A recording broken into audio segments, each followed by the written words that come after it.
الحمد لله وكفى وسلام على حبيبه المصطفى أما بعد فأعوذ بالله من الشيطان الرجيم بسم الله الرحمن الرحيم إن الله وملائكته يصلون على النبي يا أيها الذين آمنوا صلوا عليه وسلموا تسليما اللهم صل على سيدنا ومولانا محمد معدن الجود والكرم وآلہ واصحابہ الکرام وابنہ الکریم وبارک وسلم صلاة دائمة سرمدا ابدا.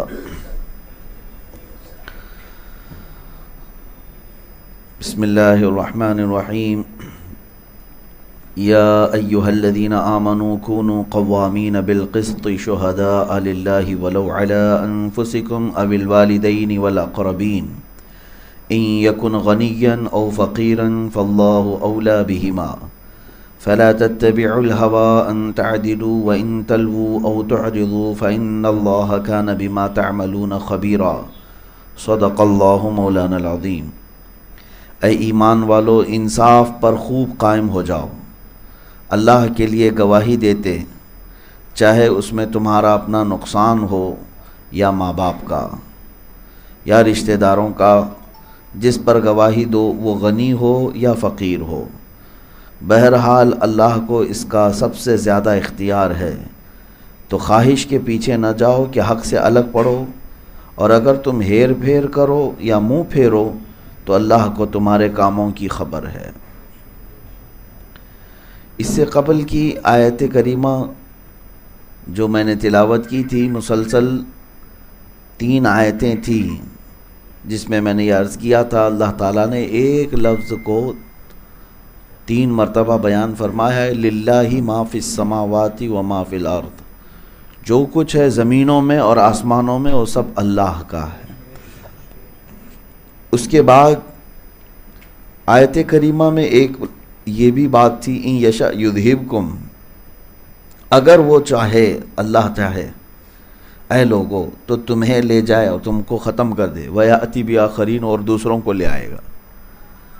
مطلب یہ ہے کہ اگر اللہ تبارک و تعالیٰ چاہے تو تم سب کو ختم فرما دے گا اور تمہاری جگہ پر دوسروں کو قائم فرمائے گا. اگر کسی کو یہ گھمنڈ یا تکبر ہے کہ میری ذریعے سے دنیا چلتی ہے تو وہ خامخواہ ہے، اس کی یہ غلط فہمی ہے. نہ کسی سے یہاں دنیا چل رہی ہے، نہ کسی سے دین چل رہا ہے. اللہ تبارک و تعالیٰ اپنے اس پورے کائنات کے نظام کو جس سے چاہے چلائے گا. اور اگر کوئی یہ سوچتا ہے کہ میں نماز نہیں پڑھوں گا تو دین ہلکا ہو جائے گا، کمزور ہو جائے گا، ایسا کچھ نہیں ہوگا. تم ہلکے ہو جاؤ گے، تم کمزور ہو جاؤ گے. دین نہیں، آپ دین سے ہیں، نہ کہ دین آپ سے ہے. اور اس آیت کے حصے کو ہمیشہ یاد رکھیں کہ اگر اللہ چاہے گا تو تمہیں ہٹا دے گا، ختم کر دے گا اور تمہاری جگہ پر دوسرے کو لے آئے گا. وَكَانَ اللَّهُ عَلَى ذَلِكَ قَدِيرًا، اور اللہ کو اس کی قدرت ہے. اللہ تبارک و تعالیٰ کو اس کی قدرت ہے. جب اس نے اپنی زمین پر کچھ قوموں کو بسایا، نبیوں کو بھیجا اطاعت اور فرما برداری کے لیے، لیکن انسانوں کے پاس جب مال زیادہ آ گیا اور غرور و تکبر بڑھ گیا تو وہ اپنے رب سے ہی منہ پھیر لیے، اور انہیں ایسا لگنے لگا کہ ہم جو چاہیں گے زمین پر وہی کر سکتے ہیں. تو پھر رب تعالیٰ نے کبھی ایک ہوا بھیجی اور سب کو ہلاک کر دیا. کبھی ایسا ہوا کہ ایک چیخ، ایک آواز کے ذریعے سے سب کو سن کر دیا گیا. کبھی زمین کو اٹھا کر کے پلٹ دیا گیا. اور پھر انسانوں کو ان کی اوقات بتائی گئی کہ تمہاری اوقات صرف اتنی ہے. میرے عزیزو، اس آیت سے انسان کو غرور اور تکبر سے بہت دور چلے آنے چاہیے. تمہارے سے کوئی بھی نظام نہیں ہے. اللہ تبارک و تعالیٰ نے آپ کو زندہ رکھا، یہی بہت بڑی بات ہے. ایک بڑے بزرگ ہیں حضرت ابو بکر شبلی رحمۃ اللہ علیہ. آپ نے سنا ہوگا سلسلہ قادریہ کے بہر شبلی شیر حق دنیا کے کتوں سے بچا. آپ سے پوچھا گیا کہ حضور کرامت کیا ہے؟ اولیاء اکرام کی کرامتیں ہوتی ہیں، تو اس میں ہم نے سنا ہے کہ آپ کی کرامتیں ہیں، کوئی کرامت بتائیں. حضرت ابو بکر شبلی فرماتے ہیں سب سے بڑی کرامت تو یہ ہے کہ گناہوں کے بعد بھی میں زمین پہ زندہ کھڑا ہوں. یعنی یہ ہر انسان کے لیے ہے۔ انہوں نے فرمایا کہ اگر دیکھا جائے عدل کے اعتبار سے، انصاف کے اعتبار سے، تو اس رب ذوالجلال کی زمین پر چلنے کے بھی لائق نہیں تھا، اور اس نے ہمیں ویسے ہی چھوڑا رکھا ہے، زندہ رکھا ہے، یہی تو کرامت ہے۔ اور ہم سب کے لیے بھی میرے عزیزو یہ بات ذہن سے نکال دینی چاہیے کہ ہم سے نظام نہیں ہے، یہ اللہ تعالیٰ کا احسان ہے جو ہمیں زندہ رکھ کر اپنے دین کی خدمت لے رہا ہے۔ اور جسے یہ غرور و تکبر آتا ہے وہ اوندھے منہ گر جاتا ہے، بہت جلدی رب تبارک و تعالیٰ اسے فنا کی منزل پہ لے جاتا ہے۔ ہاں، کچھ لوگوں کو غرور و تکبر اس بات پر آتا ہے کہ میرے بغیر یہ چیز نہیں چل سکتی، چاہے وہ دین کا نظام ہو، کسی دارالعلوم کا ہو، کہ مسجد کا ہو، کسی تنظیم کا ہو، کسی بھی اعتبار سے کوئی یہ نہ سمجھے۔ ہاں، اللہ تبارک و تعالیٰ کا یہ احسان ہے کہ آپ سے وہ کام لے رہا ہے۔ صلاح الدین ایوبی، جنہوں نے بیت المقدس کو آزاد کرایا تھا عیسائیوں کے چنگل سے، کافی مہینوں دقت میں رہے، جنگلوں کے سفر، اپنی فوج کو لے کر کتنی معرکہ آرائیاں ہوتی رہیں، کتنی جنگیں ہوتی رہیں، اور ایسا نہیں کہ اس زمانے میں آپ تنہا خلیفہ تھے کسی جگہ کے، یا گورنر تھے، بہت سارے مسلمان ملک، بہت سارے مسلمان خلیفہ تھے۔ ایک دن تھک کر کے اپنے وزیر اور مشیر کے ساتھ بیٹھ کر کے آپ کہہ رہے تھے کیا میں اکیلا ہوں بیت المقدس فتح کرنے کے لیے؟ بیت المقدس تو سارے مسلمانوں کا قبلہ اول ہے، سارے لوگ اس کی بازیابی کے لیے کوشش کرتے، میں اپنے گھر والوں سے دور ان بیابانوں میں اپنے فوج کے ساتھ مصیبتیں کاٹ رہا ہوں، مشقتیں جھیل رہا ہوں، مجھے بھی تو گھر پہ آرام کرنے کا موقع ملنا چاہیے۔ تو ان کے جو مشیر تھے وہ ایسے نہیں ہیں کہ جی حضور آپ جو کہہ رہے ہیں وہ بالکل صحیح ہے، اور ایسے کہنے والوں سے ہی، ایسے چمچوں سے کئی پتیلیاں ختم ہو جاتی ہیں۔ صلاح الدین ایوبی سے ان کے مشیر نے یہ کہا آپ بات تو ٹھیک کر رہے ہیں، آپ سے بڑے قابل لوگ بھی موجود ہیں، بڑی صلاحیت والے لوگ بھی موجود ہیں، بڑے دولت والے لوگ بھی موجود ہیں، لیکن صلاح الدین اللہ کا اس بات پر شکر بجا لاؤ کہ ان بڑے بڑے لوگوں کے ہوتے ہوئے بھی اللہ نے اس کام کے لیے تمہارا انتخاب کیا، تمہیں چنا گیا ہے، تمہیں چنا گیا ہے بیت المقدس کے لیے۔ صلاح الدین ایوبی رحمۃ اللہ علیہ پھر وہاں سے بیدار ہوئے، اٹھے اور کہا کہ جب تک اس طرح کا مشورہ دینے والے لوگ ہوں گے، کسی بھی سپہ سالار یا کسی سپاہی کا کبھی بھی حوصلہ نہیں ٹوٹ سکتا، نہ ہی ہمت ہار سکتا ہے۔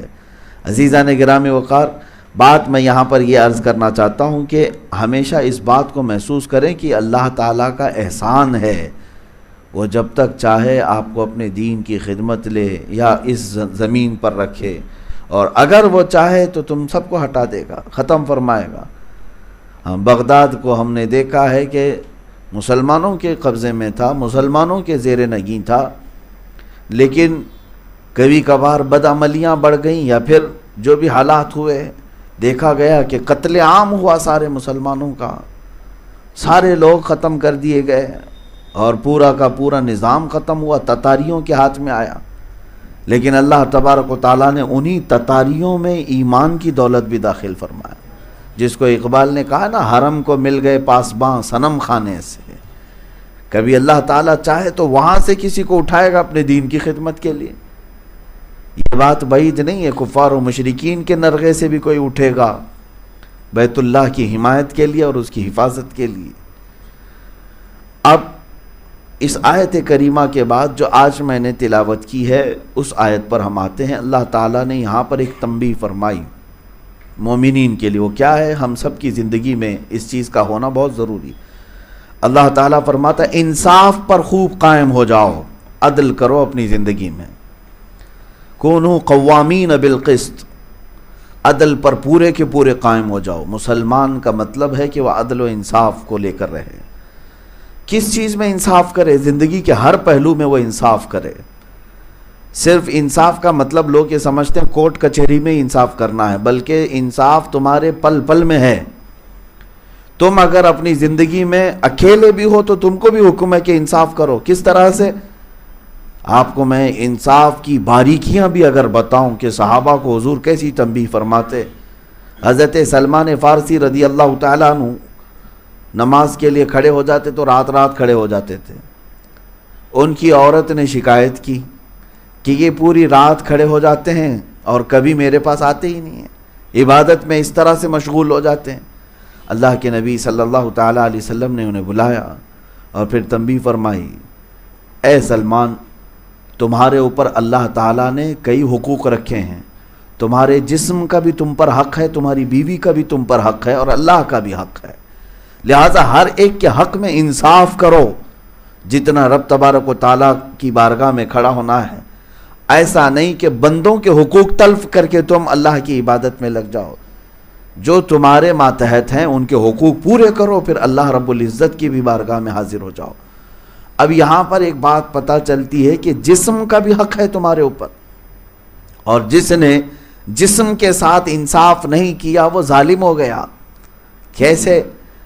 یہاں سے میں اپنی گفتگو آگے بڑھاتا ہوں۔ تمہارے اوپر تمہارے جسم کا حق ہے کہ تم اسے برباد ہونے سے بچاؤ۔ تم اپنے آپ کو ہلاکت میں نہیں ڈال سکتے، تمہارے اوپر اس کا حق ہے، انصاف کرنا ہوگا۔ تم کیا سمجھتے ہو کہ میرا جسم ہے، میں جیسے چاہے ویسے کر لوں، ادھر بینڈ کر لوں ادھر توڑ لوں؟ نہیں، جسم کا ایک ایک حصہ قیامت کے دن تمہارے خلاف گواہی دے گا اگر تم نے اس کو ہلاکت میں ڈالا۔ تم اگر اپنی زبان کو نشہ کے ذریعے سے، غلاظت کے ذریعے سے خراب کر چکے تھے تو تم یہ مت سمجھنا کہ میرے پیسے تھے، میری مرضی تھی، میں کھایا۔ نہیں میرے عزیزو، جب تم اپنے آپ کو ہلاکت میں ڈالے ہو تو ناانصافی کیا اپنے جسم کے ساتھ، اور اس کو بھگتنا پڑے گا، اور اللہ کی بارگاہ میں اس کی سزا بھی ہے۔ آپ اپنی انگلی بھی جلا نہیں سکتے، آپ کے اوپر اس کا حق ہے۔ ہاں البتہ اتنا ضرور ہے کہ آپ اپنی خواہشات کے مطابق اس جسم کو مشقت میں نہیں ڈال سکتے، اس پر بھی آپ کا حق ہے، اور اس کے ساتھ انصاف کرنا ہوگا، آپ کو انصاف کرنا ہوگا۔ مثال کے طور پر اللہ تعالیٰ نے انسان کی فطرت میں سونے کا نظام بنایا ہے۔ سونا تو آپ کے لیے ضروری ہے نا، یہ فطرت میں ہے آپ کے، اور کوئی جان بوجھ کر کے نہیں سوتا اور وہ یہ سمجھتا ہے کہ نہ سو کر کے میں کسی اور کا کیا بگاڑ رہا ہوں، میں اپنی مرضی سے نہیں سوتا، اور نہ سونے کی وجہ سے کثرت سے کوئی اور کام نہیں تھا، لیکن اپنی خواہشات اور اپنی مرضی کے مطابق اس نے اپنی نیند کو مارا، جس کی وجہ سے دوسری بیماریاں آئیں، تو گویا کہ اس نے اپنے جسم کے ساتھ ناانصافی کیا۔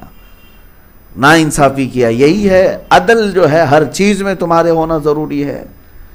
عدل جب تک تمہارے جسم کے اندر سے شروع نہیں ہوگا، باہر تم کیا عدل کرو گے؟ اس کے علاوہ عدل کے مظاہر، آپ کے گھر میں اگر ہیں اولاد ہے تو ان کے ساتھ عدل کرو۔ اگر 2 بیٹے ہیں تو دونوں کے ساتھ برابر کا انصاف ہو، 2 بیٹیاں ہیں تو دونوں کے ساتھ برابر کا انصاف ہو۔ کسی کو بھی کمتر سمجھنا، کسی کو بڑا سمجھنا، یہ بہت بڑی ناانصافی ہے۔ بیویاں ہیں تو ان کے لیے بھی قرآن پاک میں حکم یہی ہے کہ ان کے ساتھ انصاف کرو، عدل کرو۔ اور ان کے علاوہ اگر آپ کسی ایسی جگہ پر فائز ہیں کہ آپ کے ماتحت کئی مزدور ہیں تو ان مزدوروں میں انصاف کرو، عدل قائم رکھو۔ کئی مظاہر ہیں کہ عدل کے، اور یہی تو میرے آقا صلی اللہ تعالیٰ علیہ وسلم کا نظام بھی ہے۔ آپ دیکھیں وہ رسول پاک صلی اللہ تعالیٰ علیہ وسلم، کوئی اگر یہ سمجھتا ہو کہ میں تو عدل سے بھی برتر ہوں، میں کیا انصاف کے کٹہرے میں آؤں گا، اگر کوئی جج بھی یہ سوچے میں خود لوگوں کا انصاف کرتا ہوں، میرے لیے تھوڑی نا انصاف کوئی ہے، نہیں، انصاف کرنے والا بھی انصاف کے کٹہرے میں ہوگا، عدل اس پر بھی لاگو ہوگا۔ ایک بار مصطفیٰ کریم صلی اللہ تعالیٰ علیہ وسلم صحابہ اکرام رضوان اللہ تعالیٰ علیہم اجمعین کے درمیان اعلان فرماتے ہیں، اگر کسی کا میرے اوپر کوئی حق باقی ہے تو وہ لے سکتا ہے، اگر کسی کا کوئی حق باقی ہے تو لے سکتا ہے۔ تو صحابہ میں سے ایک صحابی کھڑے ہوئے اور کہا، یا رسول اللہ، میرا آپ کے اوپر حق باقی ہے۔ سب صحابہ ان کی طرف دیکھنے لگے کہ کون ہے، حضور پر اس کا کیا حق باقی ہے؟ تو حضور نے فرمایا، جو حق ہے بتاؤ۔ کہا، آپ جنگ کی تیاری کے درمیان صف سیدھی کر رہے تھے، یا نماز کی حالت میں صف سیدھی فرما رہے تھے، میں صف سے تھوڑا سا آگے بڑھ گیا تھا، آپ کے ہاتھ میں چھڑی تھی، آپ نے مجھے چھڑی سے مارا تھا صف سیدھی کرنے کے لیے۔ تو حضور پاک صلی اللہ علیہ وسلم نے فرمایا ہاں میں نے صف سیدھی کرنے کے لیے چھڑی لگائی ہوگی۔ تو صحابی نے کہا کہ مجھے وہ حق چاہیے، مجھے وہ حق چاہیے۔ اللہ کے نبی صلی اللہ تعالیٰ علیہ وسلم آگے بڑھے اور اپنے آپ کو ان کے حوالے کیا، کہا کہ تم لے سکتے ہو جو تمہارا حق ہے، جتنا میں نے تمہیں لگایا تھا چھڑی سے اتنا تم بھی مجھے لگا سکتے ہو۔ اللہ اکبر! یہ کائنات کا سب سے عظیم آقا، جس نے پوری کائنات کو اندھیریوں سے اجالے میں لایا، اور جس کی ایک تاب کے لیے، اس ایک دیدار کے لیے کروڑوں فرشتے بے قرار ہوں، وہ اپنے ہی غلام، اپنے ہی خادم صحابی کے پاس اپنے آپ کو انصاف کے لیے پیش کر رہا ہو۔ صحابہ سب دیکھتے رہے اور کہنے لگے کہ یہ کیسا ہو سکتا ہے کہ حضور پاک صلی اللہ تعالیٰ علیہ وسلم پر کوئی ہاتھ اٹھائے گا۔ کوئی صحابی اگر کھڑے ہوتے تو حضور جلال میں انہیں بٹھا دیتے کہ یہ انصاف ہے، یہ اللہ کا دین ہے، تم بیٹھ جاؤ۔ تو جب حضور پاک نے اپنے آپ کو پیش کیا تو وہ صحابی آگے آئے، کہا کہ جس وقت آپ نے مجھے مارا تھا اس وقت میرے جسم پر کپڑا نہیں تھا، پیٹھ پر، لہٰذا آپ بھی اپنا جبہ اٹھائیں، آپ بھی اپنا جبہ اٹھائیں، میں ننگی پیٹھ تھا جب آپ نے مجھے چھڑی لگائی تھی۔ حضور پاک صلی اللہ تعالیٰ علیہ وسلم نے اپنے جسم اطہر سے جبہ بھی ہٹا دیا۔ ایک خادم اور ایک غلام کی بات پر جب جبہ ہٹایا تو وہ صحابی آگے بڑھے اور حضور کے دونوں کندھوں کے بیچ میں مہر نبوت تھی، اس کو جا کر چوم لیا۔ مہر نبوت کیا ہے؟ دونوں شانوں کے بیچ میں ایک مہر، انڈے سے تھوڑی سی بڑی ایک ایسی شکل تھی جس کو کھلتے ہی سورج سے زیادہ روشنی اس میں آتی تھی۔ حضور پاک صلی اللہ تعالیٰ علیہ وسلم کی وہ مہر نبوت ہے، آپ کے خاتم النبیین ہونے کی علامت تھی، اور صحابہ وہ دیکھنے کے لیے بھی بے قرار رہتے تھے کہ کبھی تو وہ مہر نبوت بھی نظر آئے، اور وہ صحابی مہر نبوت کو چوم لیے اور اس کے بعد کہے میں نے میرا حق لے لیا، میں نے میرا حق لے لیا۔ لیکن میرے عزیزو، واقعہ جو ہے، حدیث جو ہے، صحابی نے اپنا عمل کیا، انہیں حضور صلی اللہ علیہ وسلم کی مہر نبوت کا بوسہ چاہیے تھا، وہ اس راستے سے چلے تو گئے، لیکن رسول پاک کو تو دیکھیں، اگر کوئی غلام بھی کہتا ہے کہ مجھے حق چاہیے تو اپنے آپ کو سپرد کرتے ہیں۔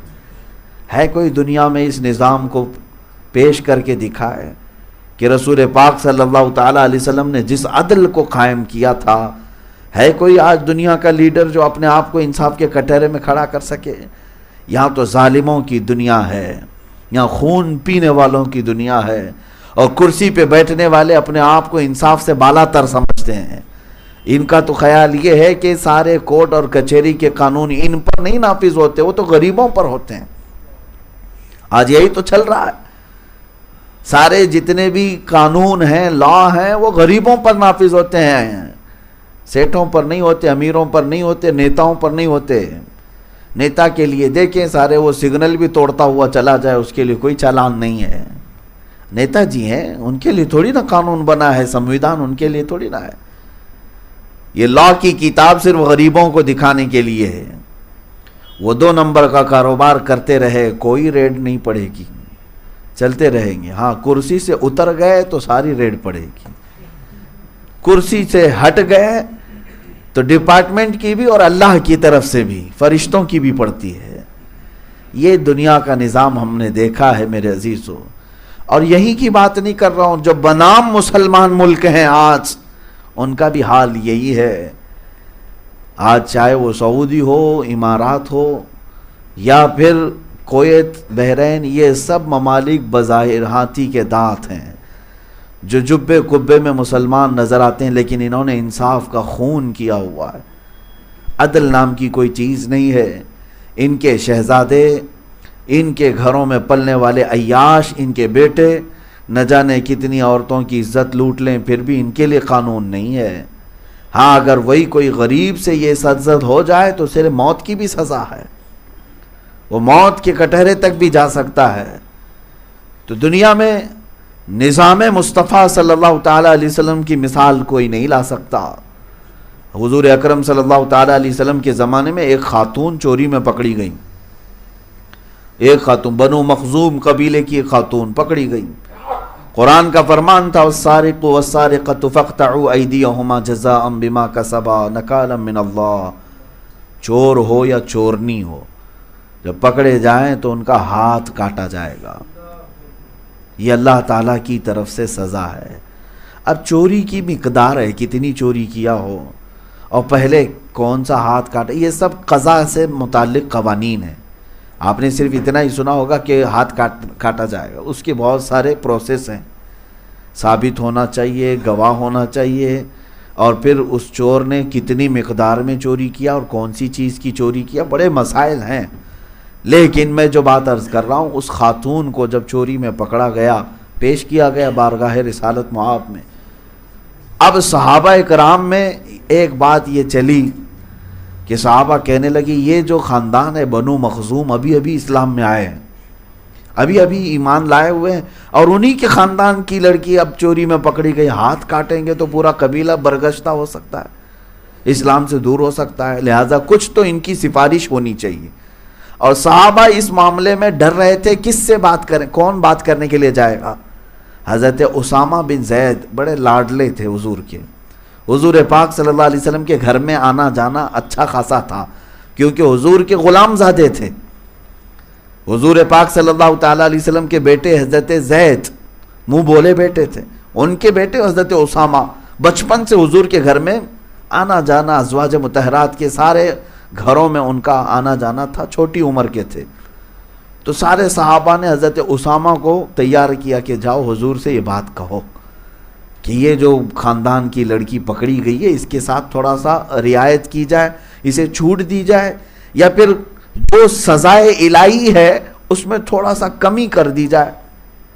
حضرت اسامہ صحابہ کے ریپریزنٹیٹیو بن کر کے گئے، ان کے نمائندے بن کر کے گئے، اور حضور پاک صلی اللہ تعالیٰ علیہ وسلم کے پاس آئے، کہا یا رسول اللہ صلی اللہ علیہ وسلم، سب کا خیال یہ ہے کہ بنو مخزوم قبیلہ ابھی ابھی اسلام میں آیا اور انہی کی لڑکی پکڑی گئی اور آپ سزا سنا رہے ہیں، اس کو ہاتھ کاٹا جائے گا۔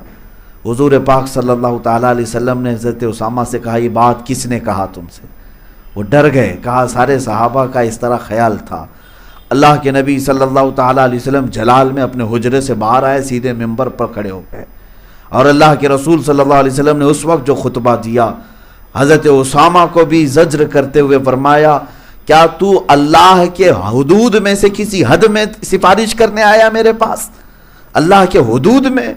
اور پھر حضور پاک صلی اللہ علیہ وسلم کے جلال کا انداز یہ تھا، فرماتے ہیں لو فاطمۃ بنت محمد سرقت لقطعت یداہا، سنو اے لوگو، محمد کی بیٹی فاطمہ سے بھی اگر یہ کام ہوتا تو میں اس کے بھی ہاتھ کاٹتا، میں اس کے بھی ہاتھ کاٹ دیتا۔ تم تو بنو مخزوم قبیلے کی خاتون کے بارے میں کہہ رہے ہو، محمد صلی اللہ علیہ وسلم کی بیٹی، میرے گھر میں اگر ایسا ہو جاتا بفرض محال۔ اللہ نے حضور کے اہل بیت کو ہر عیب سے پاک رکھا ہے، لیکن رسول پاک نے عدل کا وہ اعلیٰ نمونہ پیش فرمایا، ارشاد فرماتے میں ہاتھ کاٹ دیتا، اور پھر یہ جملہ ارشاد فرمایا تم سے پہلے والی قوموں کو اللہ نے ہلاک و برباد کیا، اس لیے کہ جب ان کے عزت دار لوگ گناہ کرتے تو انہیں سزائیں نہیں دی جاتی، جب ان کے غریب لوگ کام کرتے، گناہ کرتے تو انہیں سزائیں دی جاتی تھیں۔ لیکن اسلام عدل کا نام ہے، انصاف کا نام ہے، یہاں سب کو برابر رکھا جائے۔ عزیزان گرامی وقار، آج میں مانگ بھی یہی کرتا ہوں کہ یہ جو معاشرے میں ڈس بیلنس ہوتا جا رہا ہے، لوگ آج دیکھ رہے ہیں کہ ہمارے ہاں بھی قوانین خطرے میں آ گئے، ہمارا لا خطرے میں آ گیا، یہاں جس کی لاٹھی اس کی بھینس چل رہا ہے، اور اگر امن و امان چاہتے ہو تو مجھ سے مشورہ لے لو کہ نظام مصطفیٰ قائم کرو، حضور پاک صلی اللہ تعالیٰ علیہ وسلم کے قوانین کو اڈاپٹ کر کے تو دیکھو امن و امان آئے گا۔ یہ جو جگہ جگہ ریپ کے کیسز بڑھتے ہیں، چوری کے کیسز بڑھ جاتے ہیں، قتل و غارت مرڈر کے یہ جو کیسز ہیں، اس کے لیے اسلام نے جو حدود رکھے ہیں، جو پابندیاں رکھی ہیں، اسے نافذ کر کے تو دیکھو۔ اب یہ میری بات کو سن کر کے کوئی ہو سکتا ہے واویلا مچا ہے، لیکن میرے عزیزو، ہم نے ان بڑے نیتاؤں سے بھی سنا ہے جن کا اسلام سے تعلق نہیں، جب کئی بیٹیوں کی عزت اچھالی گئی تو انہوں نے بھی آواز یہ اٹھائی کہ اسلامی قانون ہونا چاہیے۔ اسلامی قانون کے طور پر ہمارے ممبئی کے ہی کئی بڑے بڑے دگج نیتا جن کو کہا جائے، انہوں نے بھی مطالبہ کیا تھا کہ اسلام میں جو قانون ہے ریپ پر، زنا پر، وہ نافذ کر دو تاکہ دوسرا کوئی ایک کام کرنے سے ہمیشہ کے لیے گھبرائے۔ تمہیں کسی نہ کسی دن احساس ہوگا کہ نظام مصطفیٰ ہی پوری کائنات کو امن بخشتا ہے۔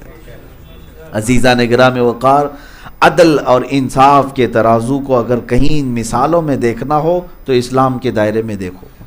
باقی سارے لوگ، نوشیرواں نام کا ایک بادشاہ تھا جس کا عدل مشہور تھا کہ نوشیرواں عادل بادشاہ تھا، لیکن بڑا عادل بادشاہ جس کے عدل مشہور تھے اس کے بھی بارے میں تاریخ میں ہم نے پڑھا تو ایک مرتبہ اس کے خلاف کسی عورت نے کچھ مقدمہ کیا تھا یا کچھ معاملہ ہوا تھا تو اس کو پہاڑ کی چوٹی سے ڈھکیل کر گرا دیا گیا تھا۔ یہ وہ عادل لوگ ہیں جن کا عدل مشہور ہے۔ میرے عزیزو، رسول پاک صلی اللہ تعالیٰ علیہ وسلم کے نظام میں ایسا کوئی عدل کے خلاف کام کرنے والا تمہیں نظر نہیں آئے گا۔ وقت کا خلیفہ بھی، حتیٰ کہ حضرت عمر ابن خطاب رضی اللہ تعالیٰ عنہ جب خلیفہ تھے، جانتے ہیں آپ، جو گورنر آپ نے منتخب کیے ہوئے تھے، ہر شہر کا ایک گورنر، ہر مہینے ان کی خبر گیری کے لیے قاصد بھیجتے تھے، یہ گورنروں کو دیکھ کر کے آؤ کس شان سے رہ رہے ہیں۔ اگر کسی گورنر کے پاس عمدہ نسل کا گھوڑا دیکھتے تو دوسرے دن اس گورنر کو طلب کر لیتے تھے کہ یہ گھوڑا تمہارے پاس کہاں سے آیا، کہیں پیسوں کی لین دین ہیرا پھیری تو نہیں شروع کر دیا، آپ کو شہر کا گورنر بنایا گیا، تمہارے پاس گھوڑا کیسے آیا۔ انہیں حساب دینا پڑتا حضرت عمر فاروق کے پاس۔ اگر کوئی نیا گھوڑا خرید بھی لیتا، گورنر کی بات کر رہا ہوں، ہاں، حضرت عمر فاروق کے نظام میں یہ تھا کہ عام آدمی جو چاہے خرید لے، لیکن گورنر کی سیٹ پر بیٹھنے والا اگر ایک سواری نئی خرید لیتا تو اس سے باز پرس ہونا شروع ہو جاتی۔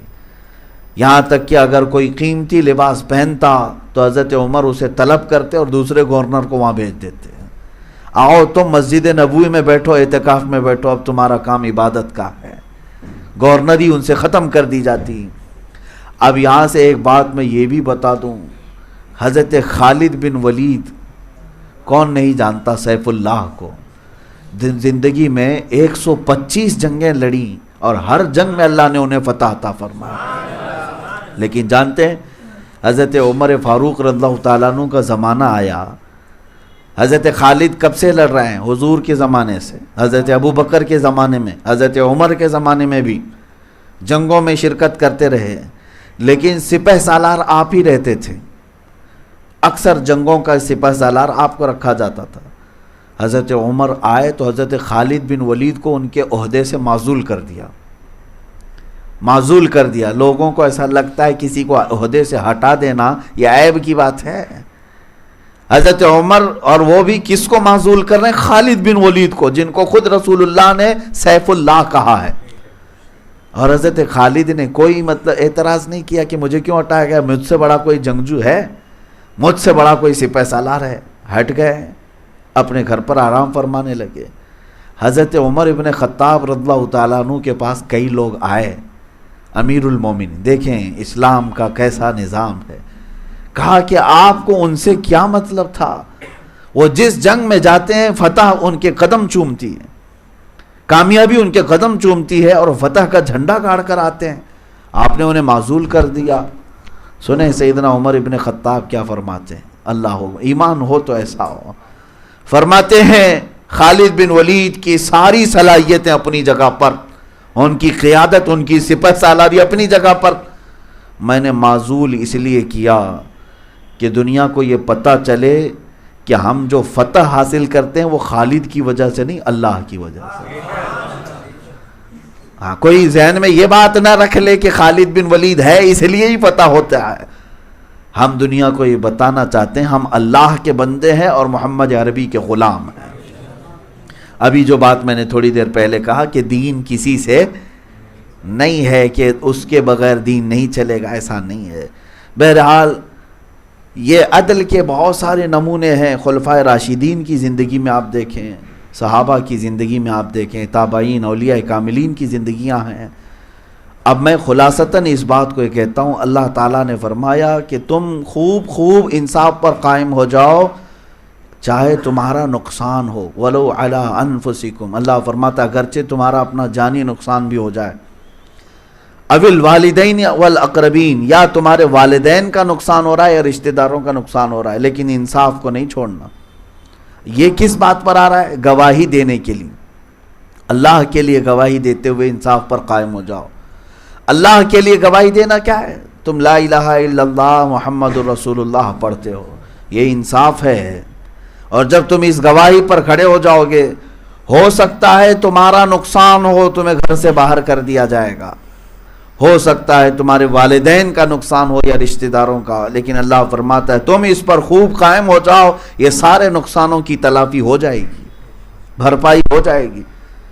اور رب تعالیٰ یہ بھی فرماتا ہے جس پر تم گواہی دے رہے ہو چاہے وہ غنی ہو یا فقیر ہو، اللہ تبارک و تعالیٰ ساری چیزوں کو جانتا ہے۔ اب یہاں پر ایک دوسرا مسئلہ ہے کہ کبھی تمہیں وٹنس بنا کر کے پیش کیا گیا، گواہ بنا کر، تو یہ نہیں دیکھنا کہ میں جس کی گواہی دینے کے لیے جا رہا ہوں یہ مالدار آدمی ہے، گواہی اس کے حق میں دے دوں گا تو کوئی لفافہ مجھے پہنچا دے گا، اور اگر کوئی غریب آدمی ہے تو اس کے خلاف تم نے گواہی دے دی، جھوٹی گواہی دے دی۔ اللہ کی بارگاہ میں اس کی سخت پکڑ ہے۔ رب تعالیٰ یہاں فرماتا ہے فَلَا تَتَّبِعُوا الْهَوَىٰ أَن تَعْدِلُوا، خواہش کے پیچھے مت بھاگو، حق سے الگ ہو کر کے، عدل کو چھوڑ کر کے تم خواہش کے پیچھے مت جانا۔ پہلے کے لوگ اس طرح سے کرتے تھے، اپنے مالدار لوگوں کی حمایت میں گواہی دینے کے لیے چلے آتے تھے کہ نہیں ہمارے سیٹھ صاحب تو کبھی ایسا نہیں کیے، چاہے دیکھا ہو نہیں دیکھا ہو، لیکن گواہی دینے کے لیے بہت سارے آ جاتے۔ آج بھی یہ نظام ہمیں دیکھنے کو ملتا ہے۔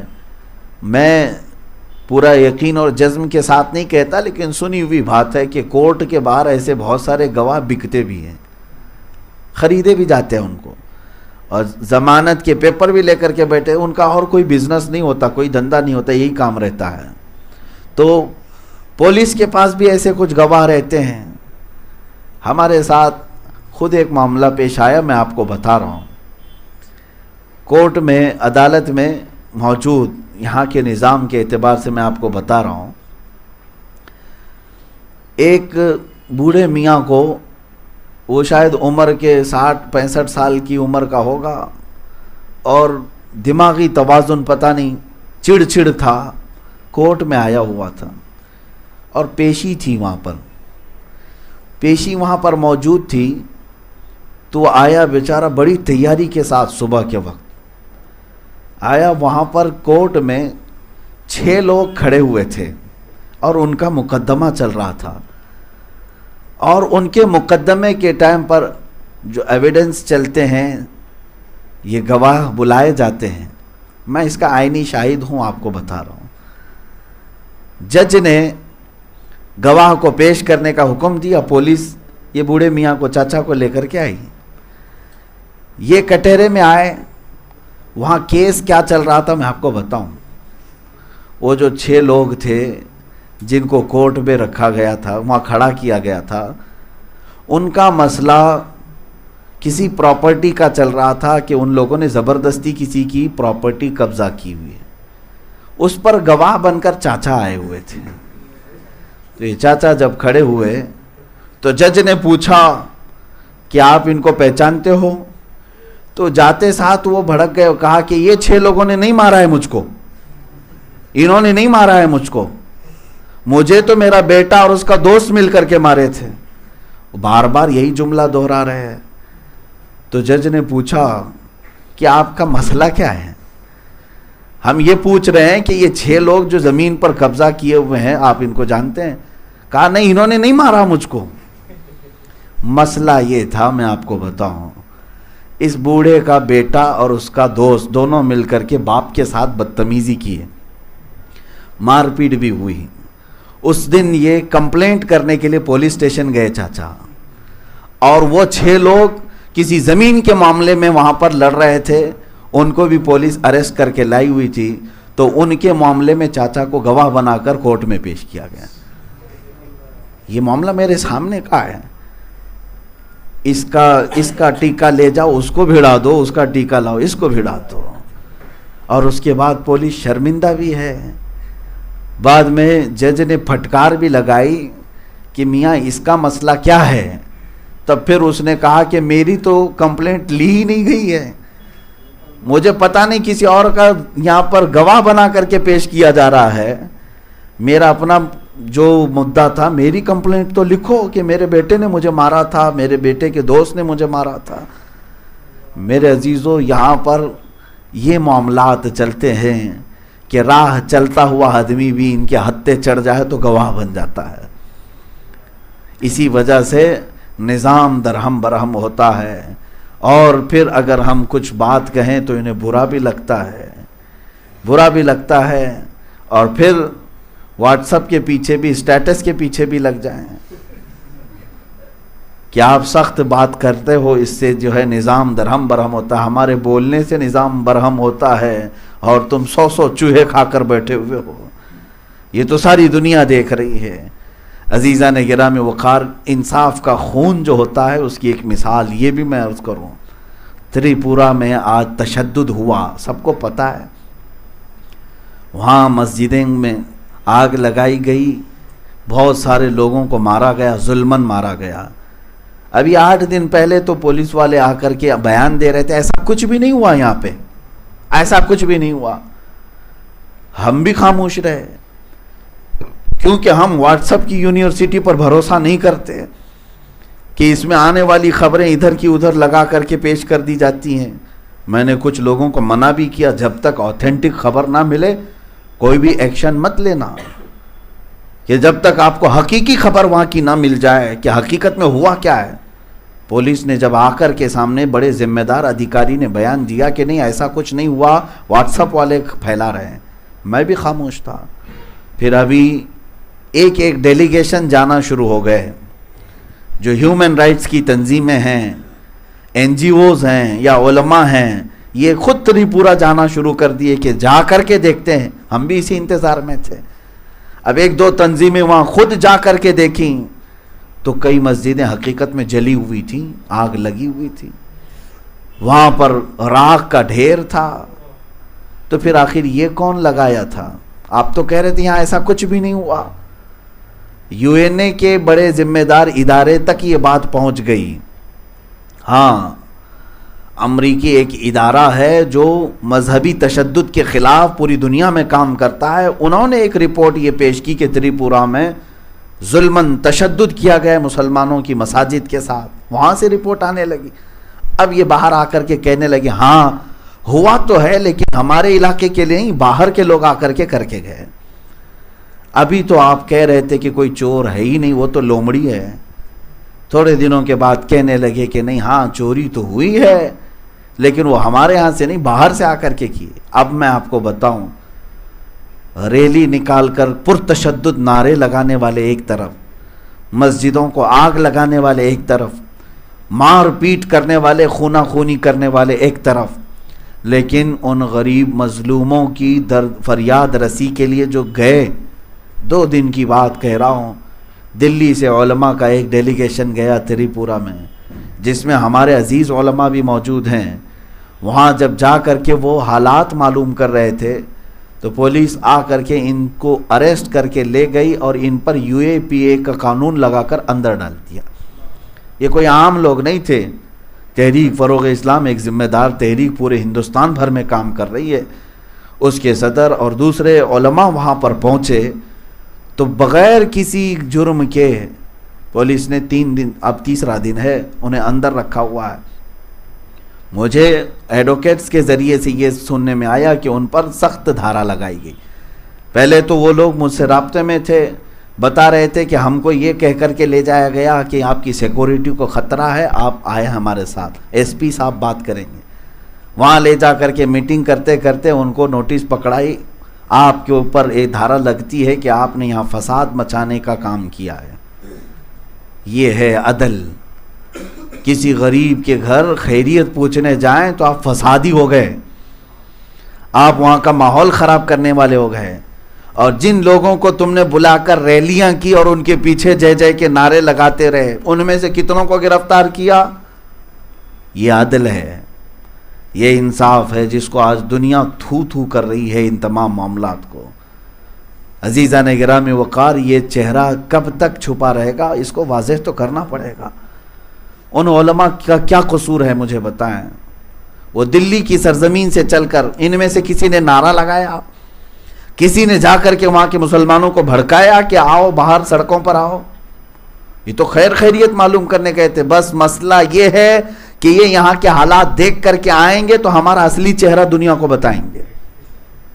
تو ان کو اندر کر دیا ہے، اور وہ بھی سخت دھارا لگا کر.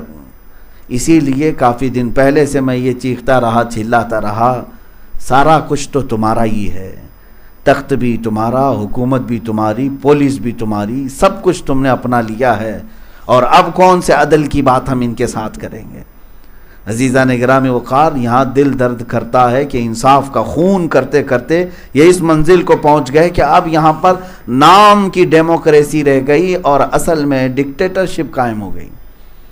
تانا شاہی جس کو کہا جائے، جس کی لاٹھی اس کی بھینس.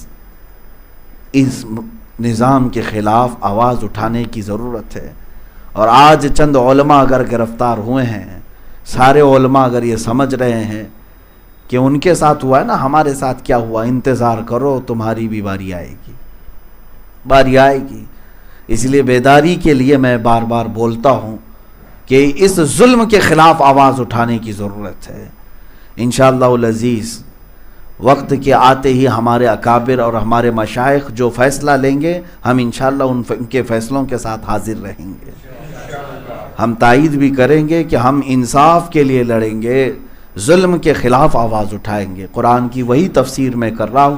میرا خدا بھی خود فرماتا ہے کہ انصاف پر خوب خوب قائم ہو جاؤ. اگر کوئی مجرم ہم میں سے ملے تو اسے تم قید کرو، اگر کوئی مجرم تم میں سے ملے تو اسے بھی قید کرو. یہ انصاف پورے دھرتی کو امن کی طرف لائے گا، فساد ختم ہوگا. اور ڈپارٹمنٹ جنہوں نے خاکی وردی پہنی ہے ان کو ان کی بات یاد دلا دیں کہ آپ نے اوتھ لیا ہے، قسم اٹھائی ہے، حلف لیا ہے، شپت لیا ہے آپ نے، کیا کہہ کر کے کہ سارے لوگوں کو میں ایک نظر سے دیکھوں گا، قانون کے خلاف جو جائے گا اس کو میں کٹہرے تک پہنچاؤں گا. لہذا تم جب تک اس انصاف پر قائم رہو گے تمہاری دنیا میں عزت ہے، اور ہر کوئی تمہیں سلام بھی پیش کرے گا کہ انصاف والا ایک آفیسر تھا، انصاف پسند آفیسر تھا. تم اپنی ڈیوٹی کو پوری کرو، اپنے معاملات کو پوری کرو. یہ حکومتیں تو آتی جاتی رہیں گی. تم اگر آج ان کی وفاداری میں چند لوگوں کو قید کر کے مار رہے ہو تو انتظار کرو، چند دنوں کے بعد تختہ پلٹ گیا، دوسرے آ گئے، تب تم کیا کرو گے؟ ان کے پیچھے دم ہلاؤ گے، ان کے پیچھے دم ہلاؤ گے. میاں کتا بھی اپنا مالک بدلتا نہیں ہے. یہاں پر آپ سب سے میں یہ گزارش کرنا چاہتا ہوں کہ ہمارا جو ملک امن و امان کا گہوارہ بنے تو انصاف قائم ہونا ہوگا. کسی ایک کمیونٹی یا کسی ایک جماعت کو ٹارگٹ کبھی نہ کیا جائے، چاہے وہ ہندو ہوں، سکھ ہوں، مسلمان ہوں، عیسائی ہوں. یہ جو آج پوری دنیا کو آتنکواد اور دہشت گرد کا لیبل دیتے تھے، سب سے بڑے دہشت گرد تو یہ آتنکی ہیں جو جگہ جگہ فساد مچا رہے ہیں، جگہ جگہ لوگوں کے ساتھ ظلم کے ساتھ انہیں مار کر کے. کیا یہ خون کے پیاسے ہیں؟ کیوں مارتے کیوں ہیں؟ مسلمان سے ان کو اتنی تکلیف کیوں ہے؟ تو پتہ ہی چلا کہ اصل دہشت گرد تم ہی ہو، خونی ہو، تم پیاسے ہو خون کے. کس بات کی تمہارے اندر دشمنی ہے؟ بدلہ لینا ہے. کبھی کسی نے آپ کو مارا تو بدلہ لیا جاتا، لیکن ایسے بھی حالات نہیں نظر آتے کہ کہیں مسلمانوں نے کسی مندر کو توڑ پھوڑ کیا ہو، کسی مقدس کتاب کو جلا دیا ہو، یا نہتے اور کمزور اور غریب ہندوؤں کو مار ڈالا ہو. ایسے واقعات تو نہیں ملتے. اور اگر کسی نے ایسا کیا تو ہم خود اس کو کنڈم کریں گے اور اس کی مذمت کریں گے. لیکن یہ کیا ہے؟ آئے دن یہ واقعات آپ ایک جماعت کو ٹارگٹ کرتے جا رہے ہو، ایک کمیونٹی کو ٹارگٹ کرتے جا رہے ہو. اس کا مطلب کیا ہے کہ خونی تم ہو، تمہارا تعلق آتنک سے ہے، تمہارا تعلق دہشت سے ہے. میرے عزیزو، ان لوگوں کو بھی میں یہ میسج دینا چاہوں گا، انصاف قائم کرو اور عدل کے ساتھ رہو گے تو گھر تمہارا بھی امن سے رہے گا، ہمارا بھی امن سے رہے گا. اور ورنہ آگ لگانے کی خواہش ہے تو آگ لگے گی، تو پتہ ہے لگے گی آگ تو آئیں گے مکان کئی زد میں. یہاں ہمارا ہی تو مکان تھوڑی ہے، سب کے مکانوں میں آگ لگے گی اور سب اس گرمی اور اس میں جھلس جائیں گے. اس لیے بہتر یہی ہے کہ عدل کو قائم کیا جائے. میں ان ہندوؤں کی بھی باتوں کو دیکھا جو اس کو کنڈم کرتے ہیں اور اس کی مذمت بھی کرتے ہیں. کئی ایسے لوگ سامنے بھی آئے، موجود ہم نے دیکھا، کچھ ذمہ دار لوگ تھے، کچھ سیاسی لوگ تھے، حتیٰ کہ کچھ پنڈت لوگ بھی ہیں جو ان تمام تشدد کے خلاف بات کرتے ہیں. اس کا مطلب ہے کہ ابھی انسانیت باقی ہے. وہ انسانیت کے تقاضے اس کی مذمت کرتے ہیں کہ جہاں ایسے حالات ہو رہے ہیں ہندو بھی آگے بڑھ کر کے انصاف کا مطالبہ کر رہے ہیں. لیکن اے مسلمانوں، ہم سب کو بھی اگر کوئی بات کرنی ہے تو انصاف کی بات کرنی ہے. آپ اپنی زندگی میں بھی عدل قائم کرو اور اپنے ملک میں بھی عدل قائم رکھو. اللہ تعالی ہمیں عدل کی زندگی عطا فرمائے. نا انصافی کرنے سے اور حکم عدولی کرنے سے مولا تعالی ہماری حفاظت فرمائے. مولا کریم اپنے دین پر ہمیں قائم رکھے اور بد دین ظالموں سے ہماری حفاظت فرمائے. وصلی اللہ تعالی علی خیر خلق محمد وآلہ واصحابہ اجمعین، وآخر دعوانا ان الحمد للہ رب العالمین.